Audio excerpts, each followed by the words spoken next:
In this problem, we're going to look at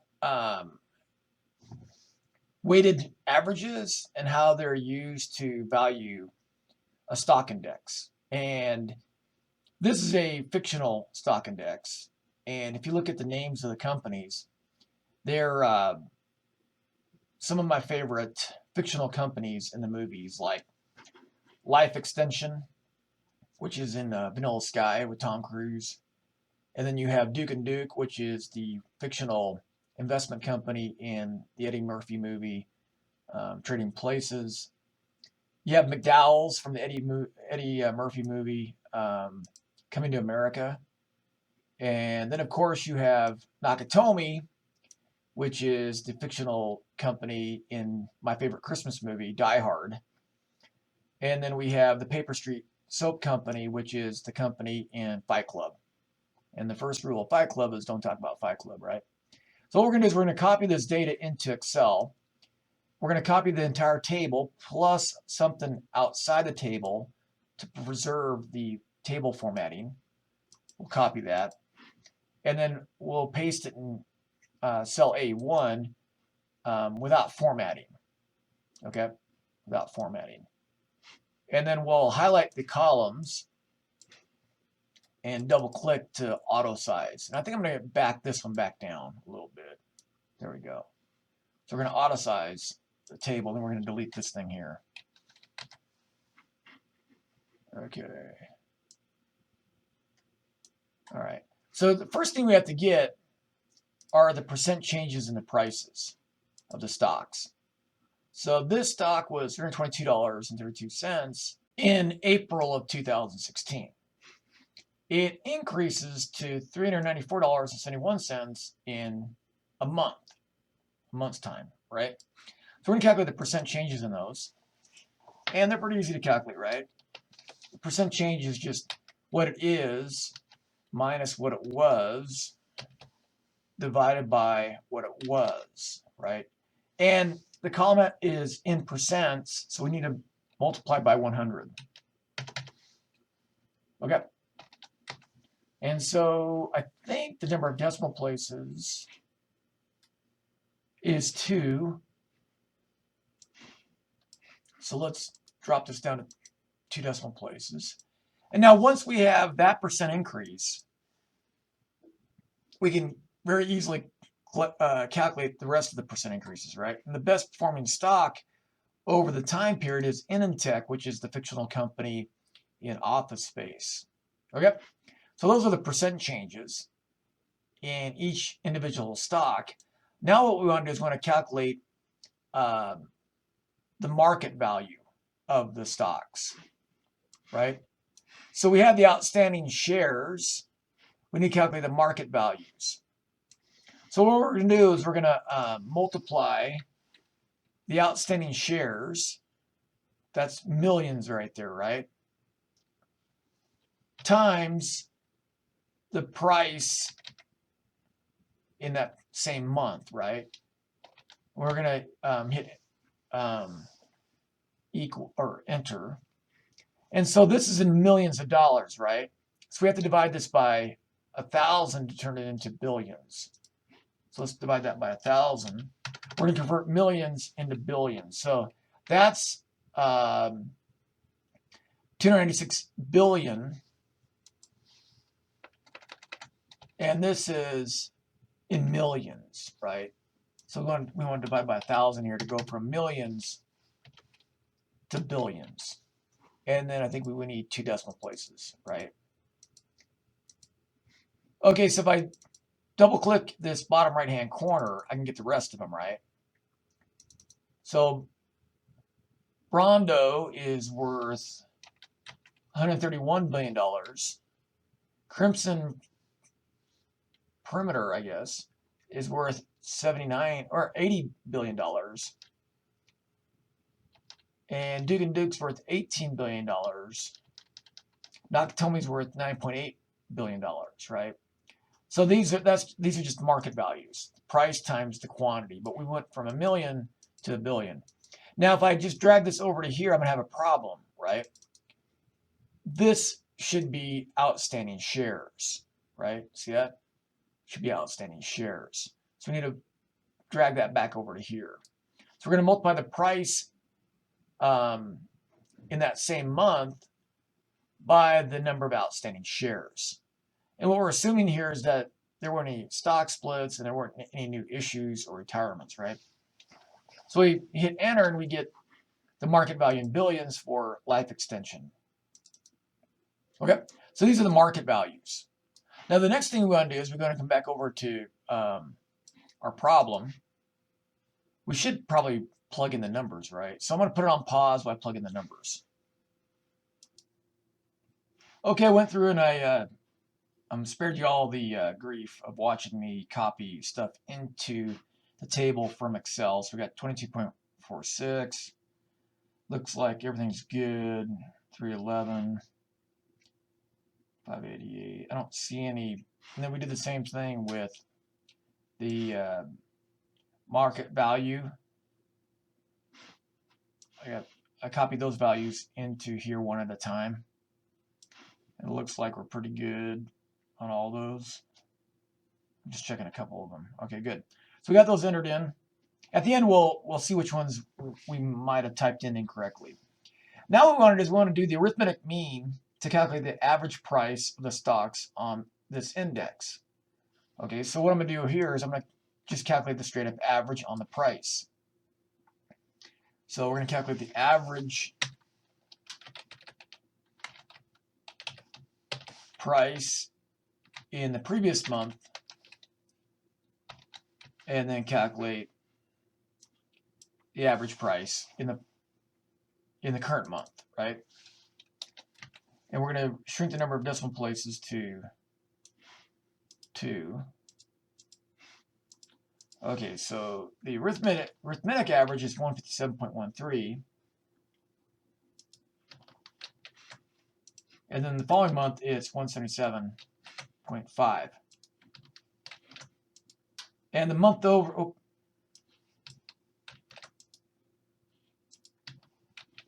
month percent change is what? I can just drag this down here, right? See that? I can just drag that down here.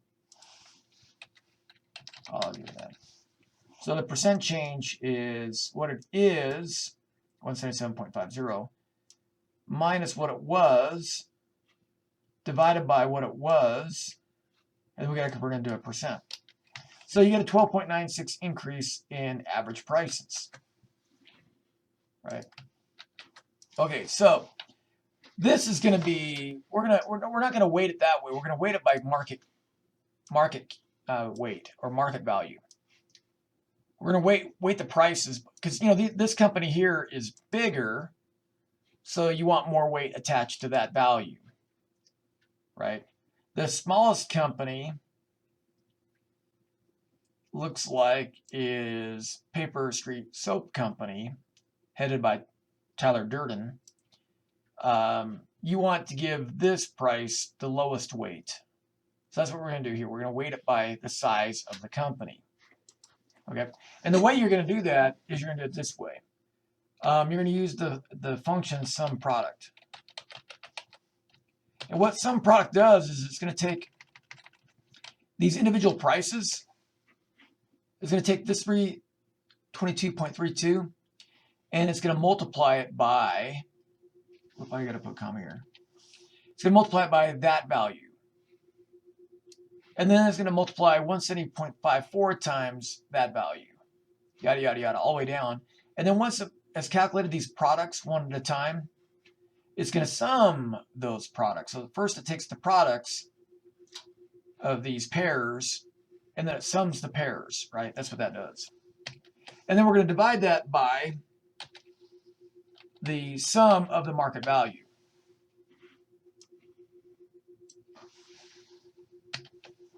Okay, and that's going to give us a weighted average price.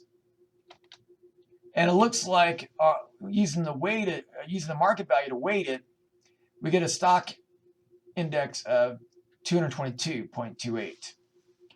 Now I'm gonna pull this over to the right, and I'm gonna click on that to make sure it did it right. So now we're using the market value a month later, right, to weight each of these prices, right? And we get an increase in the stock index, right? Let's calculate the percent increase. We get a 19.18% increase, right? And so these prices are weighted by the size of their companies, right? So let's go ahead and enter that information into our problem. Okay, the first one we need is the average price of stocks on April 5th. And that equals, we're using the market value. And then we need it a month later. And the percent increase, which was 9.18, needs to be inputted right there. Okay. Okay, I'm going to let you guys explain why the more appropriate stock index is the capitalization weighted average rather than the arithmetic average. And I think I've already probably mentioned it. And then you'll have to answer this question down here. I'll grade this one manually. All right, so let's go see if we've got this question correct, if we have to change anything. It looks like we entered the information incorrectly. And we are done with this problem. Now I'm going to come back here for a second and point something out that I think is interesting. Let's just say I think it's interesting. If you remember what market value is, it's the price times the outstanding shares. And so if you really think about what capitalization weighted average is doing, this value is calculated by multiplying by the price. So when we're calculating the capitalization weighted average, we're taking this price times this value and then timesing by the market value. So it's almost like a price squared index. I'll show you what I mean by that. We're going to take this price times the price times the number of shares, right?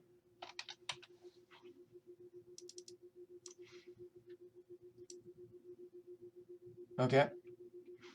So you get the price, maybe we'll do price squared.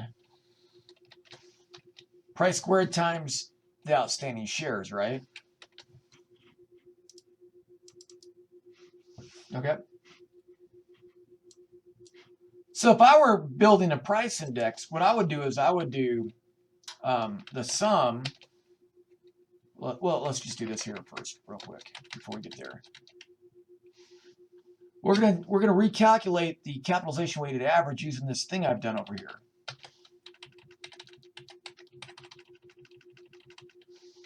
Okay, then we're gonna divide that by the sum of the outstanding, the market value, right? Market value.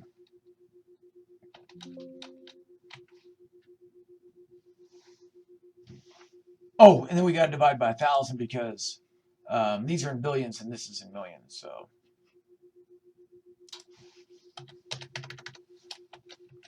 we get the same exact thing, right?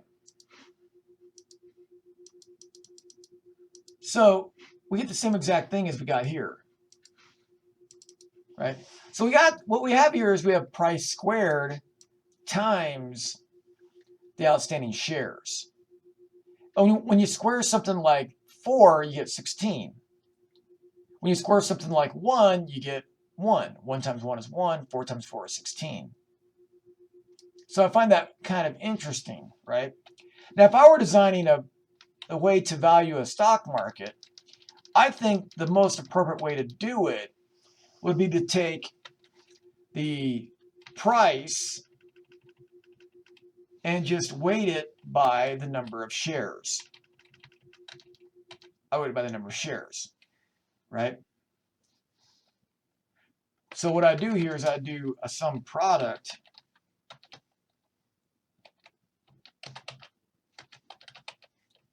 with price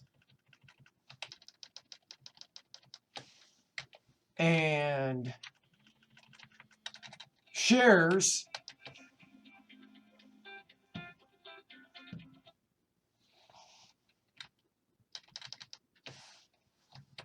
and then I divide by the number of the sum of the shares.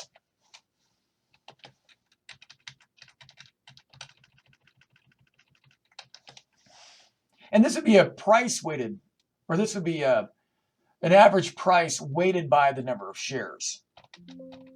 And I get 192.60.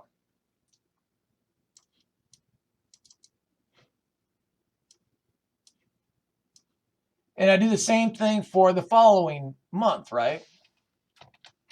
And so what would be my percent change? My percent change is not very big, right? It's kind of like the arithmetic mean. So why is this percent increase so much bigger than this percent increase? Maybe it has something to do with the fact that this is actually kind of a price squared price index. And the best way to illustrate that is to do this. We're going to take one of these stocks and drop it a lot and then increase it a lot. So I'm going to change the color here. I'm going to put a background of yellow. So we're going to change this value and see what happens to our price indices if one of the stocks in the index does extremely well 1 month and does extremely poorly. So let's go ahead and increase this to 800. Or we'll go 600. It almost doubles in price, right? What happens to our stock indices? The price squared capitalization weighted average way overstate. Well, it has the highest percent increase, doesn't it, of the three. So when one stock jumps a lot, that tends to really make the index look good relative to the other price indices, right? Let's see what happens if it drops substantially, like by almost 100%. So here it's dropping by more than 50%, right? So it has the opposite effect, right, on the overall price index. This one stock dropping as like it does, 50% in 1 month, makes the capital weighted average drop a lot more than my weighted average, and a lot more than the arithmetic mean. So I kind of find that interesting. So if you use a capitalization weighted average, it's kind of like a price squared weighting.